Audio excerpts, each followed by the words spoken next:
사랑합니다. 축복합니다. 반갑습니다. 새해 복 많이 받으세요. 내일 모레면 설날입니다. 우리가 음력으로는 새해가 내일 모레가 새해가 되는 그런 날이죠.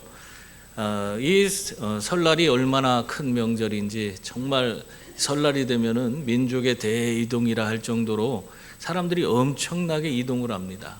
제가 금요일 날 시내로 한번 나갔다가 아이고, 가는 길도 1시간, 오는 길도 1시간, 도로가 다 막혔어요. 얼마나 사람들이 다 어디로 가는지 그냥 꽉꽉 막혔더라고요. 여러분, 이렇게 우리에게 막대한 영향력을 미치는 그런 날이 우리의 절기, 명절인 설날입니다. 이 설날에 우리가 첫 인사를 어떻게 나눕니까? 금방 나눴잖아요. 어떻게 나눠요? 새해 복 많이 받으세요. 그렇게 인사를 나눕니다. 서로가 정말 새해가 되면은 이 모든 일이 잘 되는 그런 복을 받고, 건강의 복도 받고, 또 자녀의 복도 받아라 하면서 새해 복 많이 받으세요. 그렇게 인사를 나누는 것입니다. 그런데 이러한 세상이 말하는 그런 복과 성경이 말하는 복이 전혀 다른 그런 모습을 우리에게 보여주고 있습니다. 예수님께서 성경이 말하는 복이 뭐냐? 세상이 말하는 복은 이런 여러 가지가 있지만, 세상이 말하는 복은 돈이 많거나 높은 자리에 오르거나 남들보다 앞서가고 잘 되는 것을 복이라 하는데, 그러나 성경이 말하는 복은 뭐냐? 그게 더 중요하지 않겠어요? 그것에 대해서 오늘 우리에게 가르쳐주고 있는 말씀입니다. 그러므로 오늘 말씀을 여러분이 잘 묵상함으로 정말 예수님이 우리에게 가르쳐 주시는 진정한 복이 무엇인지를 깨닫고 행복한 삶을 살아가시는 저와 여러분이 다 될 수 있기를 바랍니다. 그렇다면 어떤 사람이 정말 예수님이 말씀하시는 이 팔복, 이 복을 누릴 수 있는 사람들입니까? 오늘 말씀 보니까 먼저 마음을 비우고 하나님을 갈망하는 자가 복을 누릴 수 있다, 그렇게 말씀하고 있습니다. 예수님이 말씀하시는 첫 번째 복은요, 참 이상하게도 그 복이 역설적이게도 세상의 복과는 전혀 다른 가난이 복이라고 그렇게 말씀하고 있습니다. 3절, 4절 말씀 보세요. 거기 보면 심령이 가난한 자는 복이 있나니 천국이 그들의 것이며 애통하는 자는 복이 있나니 그들이 위로를 받을 것이며, 그렇게 말씀하고 있습니다. 오늘 이 말씀에서 가난이라는 것은 단순히 돈이 없는 상태를 의미하는 것이 아닙니다. 이 지금 여기에서 말하는 가난은 영적인 가난, 어떻게 보면은 자신의 힘으로서는 아무것도 할 수 없는 그런 상태라는 것을 고백하는 것, 그것을 가난이라고 이야기하는 겁니다. 자신은 하나님 없이는 아무것도 할 수 없습니다. 내가 어떤 것도 내가 하나님이 함께하지 않고는 나는 아무것도 이룰 수가 없는 그런 존재입니다 하면서 하나님 앞에서 자신을 전적으로 무능한 존재라는 것을 인정하고 고백하는 것이, 그것이 영적으로 가난한 사람의 모습이다 말하고 있는 것입니다. 바로 그러한 사람에 대해서 예수님이 뭐라고 하고 있어요? 그런 사람에 대해서 복이 있다, 그렇게 말하고 있는 것입니다. 근데 사실상 우리는 세상 살면서 자꾸 내 힘과 능력으로 뭔가 움켜쥐려고 하고 내 삶에 채우려고 하는 그런 모습을 보이며 살아갑니다. 내 지식을 채우고 내 경력을 채우고 내 자존심을 세우기 위해서 온갖 것들을 내가 움켜쥐고 놓지 않으려고 우리가 그렇게 살아가는 것이 우리들의 모습이에요. 그렇기 때문에 그렇게 내 마음에 온갖 것들을 내 힘과 능력으로 채우다 보니까 어떻게 됐어요? 하나님의 은혜가 내 삶에 들어올 틈이 없는 겁니다. 여러분, 우리가 내 힘과 내 능력을 내려놓고 내 마음을 비우면 그때야 비로소 하나님 은혜가 내 삶에 임하게 되는 줄 믿습니다. 천국의 기쁨이 내 삶에 주어지는 거예요. 근데 그게 안 돼. 시편 34편 18절 말씀을 보세요. 거기 보면은 여호와는 마음이 상한 자를 가까이 하시고 중심에 통회하는 자를 구원하신다, 그렇게 말씀하고 있습니다. 그 마음이 가난해져야 돼. 모든 것을 다 내려놔야 돼. 그러면서도 내가 스스로가 아무것도 할 수 없는 존재라는 사실을 깨닫고 애통하며 하나님이 내 삶의 모든 것입니다, 그렇게 의지하고 사는 그 자에게 하나님이 함께 하신다, 가까이 하신다, 그렇게 말하고 있는 것입니다. 그러므로 여러분, 내 힘과 내 능력을 내려놓고 내가 하나님 없이는 아무것도 할 수 없는 연약한 존재라는 사실을 인정하고 살아가는 그런 분들이 다 될 수 있기를 바랍니다. 전적으로 하나님만 의지하고 살아가시기 바랍니다. 그러면 그 다음부터는 하나님이 책임져 주시는 거예요. 하나님께서 우리와 함께 해주시고 우리를 가까이 해주시고 우리 삶에 은혜와 복으로 채워주시는 그 놀라운 그런 삶이 주어지게 되는 것입니다. 인도의 성자라고 불리는 썬다싱이란 분이 계세요. 이 썬다싱이 유럽을 방문했을 때 수많은 사람들이 이 썬다싱을 보러 몰려들었어요. 그러면서 가는 곳마다 그가 이야기하고 그가 행하는 모든 것을 보면서 사람들이 그냥 박수갈채를 보내기 시작합니다. 그렇게 사람들에게 너무너무 존경받고 인기가 높아지니까 우리 같으면 어떻게 할까요? 내가 좀 이런 사람이야, 한 뻑일 수 있는 그런 상태가 될 건데, 우리는 그러고 싶잖아요. 남들이 막 박수 쳐주고 환호해 주면은 왠지 기분이 좋고 말이야, 나는 대단한 사람이 된 것처럼 그렇게 느끼는데, 그런 상황 가운데서 이 썬다싱이라는 분은 점점 오히려 기뻐하지 않고 두려워하는 그런 모습을 보이는 것입니다. 그래서 사람들이 물었어요. 왜 그러십니까? 대체 이 사람들의 갈채가 보이지 않습니까? 당신을 이렇게 좋아하고 환영하고 있습니다. 그러니까 이 썬다싱이 이렇게 얘기했어요. 예수님이 예루살렘에 입성하실 때 나귀를 타고 가셨습니다. 그때 사람들이 겉옷을 깔고 종려나무 가지를 흔들며 환호했습니다. 그런데 만약 그 나귀가, 그 환호가, 사람들이 환호하는 그 환호가 자기 것인 줄 착각해서 우쭐거렸다면 얼마나 우스꽝스러운 모습이었겠습니까? 저는 주님을 태우고 가는 나귀일 뿐입니다. 사람들의 찬양은 주님의 것이지 나귀인 제 것이 아닙니다. 그렇게 이야기했다고 합니다.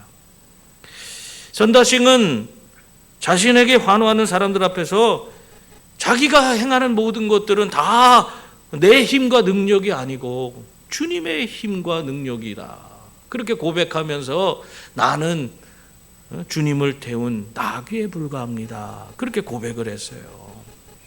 그렇게 겸손하게 자기를 비우고 오직 주님만이 내 삶을 통해서 드러나고 주님께서 정말 내 삶의 주인임을 고백했을 때 이 사람은 낮아진 것이 아니라 도리어 주님께서 그를 높여서 그를 어떻게 했어요? 수많은 사람들 앞에서 더욱더 존경받는 그런 사람이 되게끔 만들어 주셨고, 인도의 성자라고 그렇게 불려지도록 그렇게 만들어 주셨어요. 여러분, 그러므로 이제 내가 좀 내 힘으로 뭔가 움켜쥐고 내가 뭔가 그럴듯하게 사는 것처럼 보이려고 하는 그런 모습들을 좀 내려놓을 수 있기를 바랍니다. 그게 안 돼서 그냥 너무 힘들고 어렵고 그 인생에 무거운 짐을 지고 그냥 고달프게 살아가는 그런 사람이 되지 마세요. 오히려 주님, 나는 단 1초라도 주님 없인 살 수 없습니다. 주님이 내 힘이시요 내 능력이십니다. 이렇게 고백하며 철저히 주님으로 말미암아 자신의 삶의 모든 것을 채우는, 주님의 힘과 능력으로 살아가는 모든 성도들이 다 될 수 있기를 바랍니다. 이렇게 우리가 세상에 대해서 철저히 가난해질 때, 그러면 온 우주의 주인이신 하나님께서 우리 아버지가 되어주시고 또한 천국이 우리 것이 될 수 있도록 만들어주시는 줄 믿습니다. 또한 이웃을 향해 사랑의 손길을 펴는 자가 복을 누리는 사람입니다. 천국 백성의 성품은요, 내면에서 이렇게 시작돼서 밖으로 흘러 넘치게 되어 있어요. 7절부터 9절 말씀 보세요. 거기 보면 긍휼히 여기는 자는 복이 있나니 그들이 긍휼히 여김을 받을 것이며, 마음이 청결한 자는 복이 있나니 그들이 하나님을 볼 것이며, 화평하게 하는 자는 복이 있나니 그들이 하나님의 아들이라 일컬음을 받을 것이며, 그렇게 말하고 있습니다. 다른 사람의 아픔을 내 아픔처럼 느끼는 그 긍휼, 또 하나님만 오직 바라보는 깨끗한 청결한 그런 마음, 그리고 갈등 있는 곳에 평화를 심는 그런 화평의 모습이 바로 우리가 하나님을 닮은 성품이라는 것입니다. 우리가 이렇게 하나님을 하나하나 그 성품을 배워가고 그 성품을 닮아갈 때에 자연스럽게 우리 삶에 정말 다른 사람을 우리가 포용할 수 있는 그런 긍휼의 마음이 생기게 되고, 오직 하나님 앞에서 청결한 양심을 가지고 하나님께 나아가는 자들이 되고, 또 모든 사람들과 갈등을 없애고 평화를 이루는 그런 사람이 된다, 그 말을 하고 있는 것입니다. 우리는 흔히 나 혼자만 잘 믿으면 됐지 뭐 다른 사람 뭐 신경 쓸 게 있나, 그런 이야기를 하는 분들이 계세요. 그렇지 않아요. 하나님 주시는 은혜와 복은, 하나님 주신 이 팔복에서 얘기하는 복은 나 혼자 잘 되는 것이 아니라 나와 관련 있는, 나와 관계하고 있는 모든 사람들이 함께 복을 누리는 것, 그것을 복이라고 이야기하고 있는 것입니다. 그러므로 여러분, 나를 힘들게 하고 어렵게 하는 그 사람 외면할 필요가 없어요. 그 사람도 복을 받아야 되는 거예요. 이번 한 주간 여러분, 나를 힘들게 하는 그런 사람들이 있다면 그 사람을 심판의 눈이 아니라 긍휼의 눈으로 바라볼 수 있는 그런 분들이 다 될 수 있기를 바랍니다. 저 사람도 오죽하면 저렇겠냐, 우리가 그 사람을 이해하고 포용할 수 있는 그런 사람이 되는 순간 우리 안에 진정한 주님이 주시는 화평이 임하게 되는 줄 믿습니다. 에베소서 4장 32절에서도 뭐라고 하겠냐면, 서로 친절하게 하며 불쌍히 여기며 서로 용서하기를 하나님이 그리스도 안에서 너희를 용서하심 같이 하라, 그렇게 말씀하고 있습니다. 이렇게 청결함으로, 청결한 마음으로 서로 긍휼을 베풀며 화평을 이룰 때에 하나님의 은혜와 복이 강같이 내 삶에 흘러 넘치게 되는 줄 믿습니다. 여순 반란 사건, 우리가 그렇게 이야기하는데 지금은 그렇진 않죠. 이 여순 사건 때에 손양한 목사님께서 두 아들을 잃었어요. 이 여순 사건 때에 두 아들인 동인과 동신이를 이 공산당 청년이었던 안재선이 총을 쏴서 죽였습니다. 그래갖고는 정말 생떼 같은 아들을 졸지에 잃어버린 거예요. 어떻게 보면 인간적으로 생각해 보아요, 이건 하늘이 무너지는 것 같은 그런 고통입니다. 정말 가서 그 원수를 때려 죽이고 싶은 그런 생각이 들지 않겠어요? 그런데 이 장례식을 자녀들을 치르면서 이 손양원 목사님이 자녀들에 대해서, 자녀들이 이렇게 믿음 안에서 순교할 수 있는 것에 대해서 9가지 감사의 기도를 하나님께 올려드립니다. 그리고 그 자리에서 우리 이 자기 자녀를 죽인 그 원수인 안재선을 자기가 자기의 양아들로 삼겠다, 그렇게 선포를 했습니다. 그래서 이 안재선이 처형당하기 직전에 그 처형장에 찾아가 갖고는 이 아들을 용서해 달라고, 내가 이 안재선이를 내 양아들로 삼겠다고 하면서 그를 죽이려는 사람들 가운데서 건져내서 살아갈 수 있도록 만들어 주었습니다. 그리고 그를 집으로 데려와서 그를 정말 양아들로 삼고 그 이름을 안재선에서 안의선으로 바꿔주면서 이제부터 하나님 안에서 완전한 새로운 삶을 살아갈 수 있도록 그렇게 만들어 주셨습니다. 여러분, 참 나는 이런 목사님이 이렇게 행한 것에 대해서 생각할 때마다 이게 어떻게 가능할까?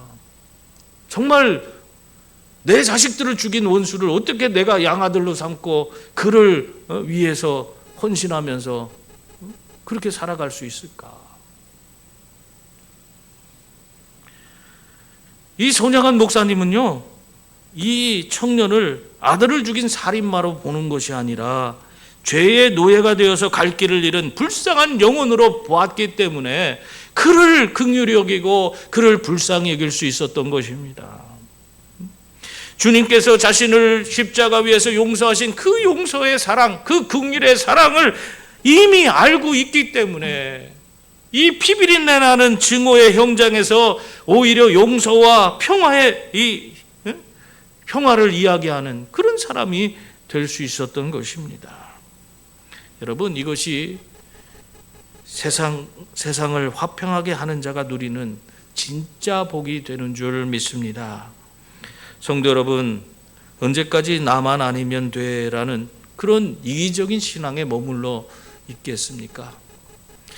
하나님은 우리를 복의 저수지가 아니라 복의 통로로 부르신 줄 믿습니다. 우리를 통해서 하나님의 복이 이 땅에 흘러가기를 원하시고 있는 거예요. 여러분이 그냥 복만 받고 거기서 끝나는 게 아니라 여러분을 통해서 저 불쌍한 자들, 저 원수들을 오히려 사랑하고 포용하기를 원하는 거예요. 그들도 하나님의 사랑이 무엇인지를 깨닫게 그렇게 만들어주기를 원하고 있는 것입니다. 그러므로 여러분의 가정과 일터에서 또 비난과 다툼의 소리가 들리는 그곳에서 하나님의 평화를 심어가는 우리 모든 성도들이 다 될 수 있기를 바랍니다. 용서할 수 없는 사람을 용서하고 사랑할 수 없는 사람을 사랑하는 그런 우리 모두가 될 수 있기를 바랍니다. 그때 하나님은 우리들의 삶에 더 큰 긍휼과 화평을 주시고 하나님의 자녀로서 승리의 길을 걸을 수 있도록 인도해 주실 줄 믿습니다.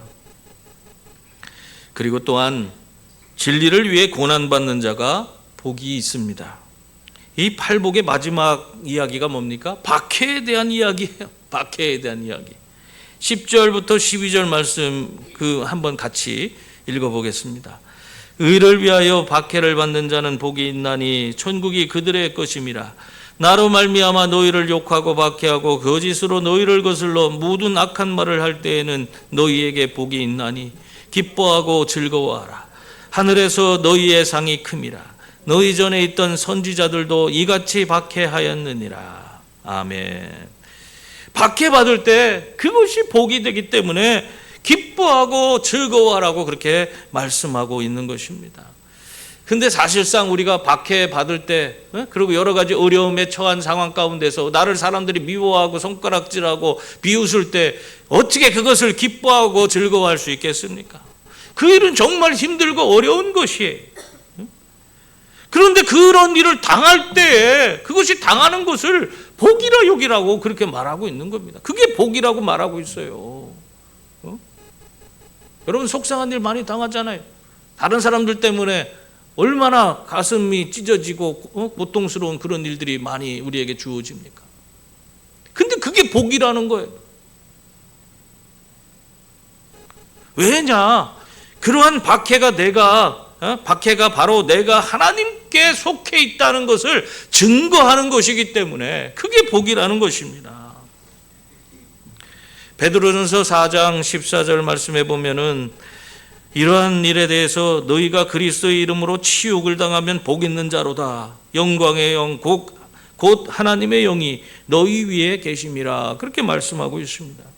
우리가 하나님의 영광을 위해 박해를 받을 때 그때 하나님의 영이 우리와 함께 하신다는 거예요. 우리에게 오셔서 우리를 다스려 주시고 우리의 삶에 더 큰 놀라운 하나님이 주시는 은혜와 복으로 채워주신다는 것입니다.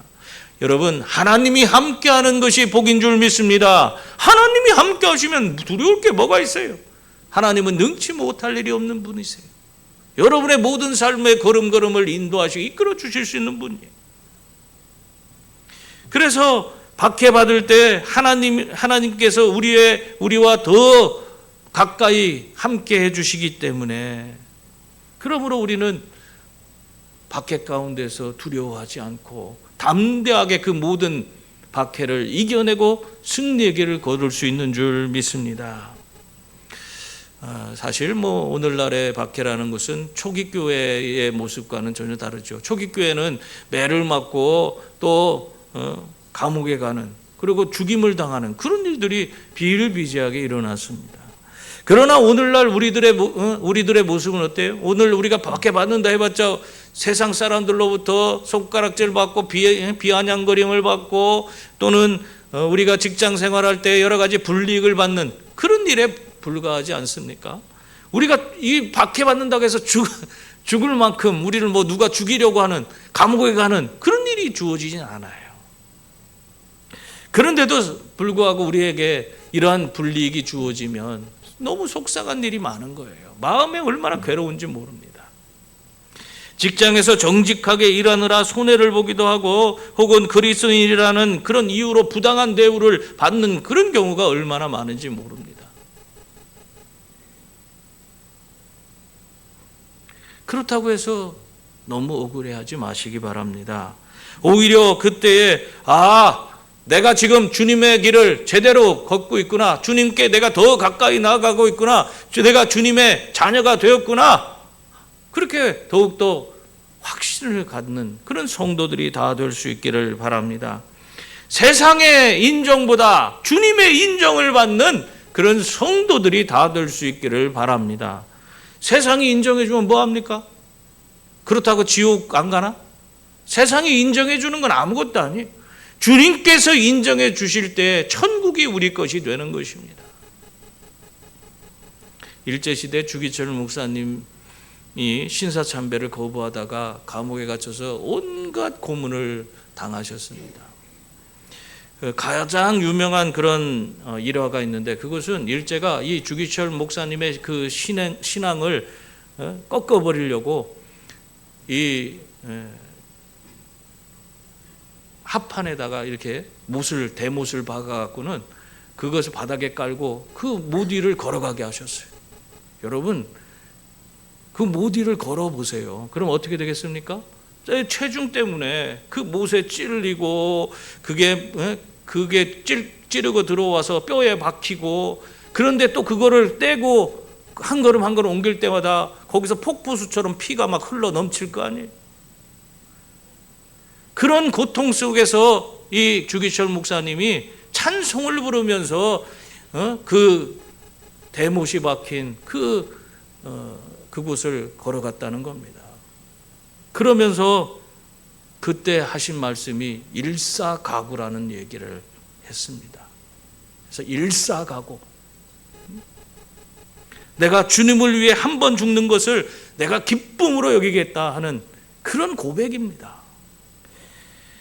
그리고 또한 이 주기철 목사님은 고문당하는 그런 어두운 감옥 안에서도 이렇게 기도했다고 그래요. 주님 감사합니다.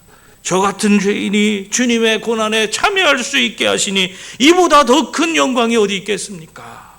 그렇게 기도하셨다고 합니다. 세상 사람들은 주기철 목사님을 불쌍하다고 했지만 이 주기철 목사님은 그 고통의 현장에서 이미 천국을 경험하고 천국의 삶을 누리고 있었던 것입니다. 그러므로 성도님들, 적당히 세상과 타협하며 편안하게 신앙생활하고 하는 그런 생각을 좀 내려놓을 수 있기를 바랍니다. 예수님 때문에 손해를 좀 보시면서 살아요. 예수 믿으면 손해 보는 거예요.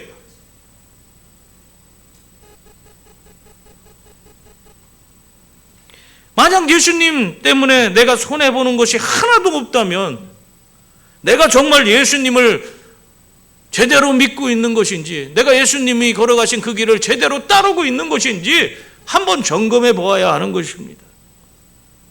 여러분이 예수님 때문에 당하는 그 작은 불이익은 하나님 나라에서 여러분에게 가장 빛나는 훈장이 되는 줄 믿습니다. 그러므로 세상이 감당치 못할 천국의 시민으로서 고난 뒤에 숨겨진 그런 영원한 영광을 바라보면서 오늘도 믿음의 경주를 멈추지 말고 정말 담대히 나아갈 수 있는 성도들이 다 될 수 있기를 바랍니다. 사랑하는 성도님들, 이제 우리는 이 8가지 복의 약속을 가슴에 품고 다시 우리가 살아가는 삶의 현장으로 나아가야 합니다. 그래서 단순히 세상의 부를 쌓아 남들의 부러움을 사는 인생이 되기보다 마음이 가난하기에 오직 하나님만을 소유한 그런 단단한 인생으로 살아갈 수 있기를 바랍니다. 또한 우리 형제 자매 이웃들을 긍휼히 여기고 평화를 심어가는 그런 분들이 또한 다 될 수 있기를 바랍니다. 그래서 비록 손해가 주어진다 할지라도 주님을 위해 기쁨으로 그 모든 것을 감당하며 나아가시기 바랍니다. 그러면 우리들의 가정과 일터가 이 하늘의 복으로 가득 채워져서 세상의 마음을 빼앗기지 않고 영원한 천국의 즐거움을 누리며 사는 저와 여러분이 다 될 수 있는 줄 믿습니다. 기도하겠습니다.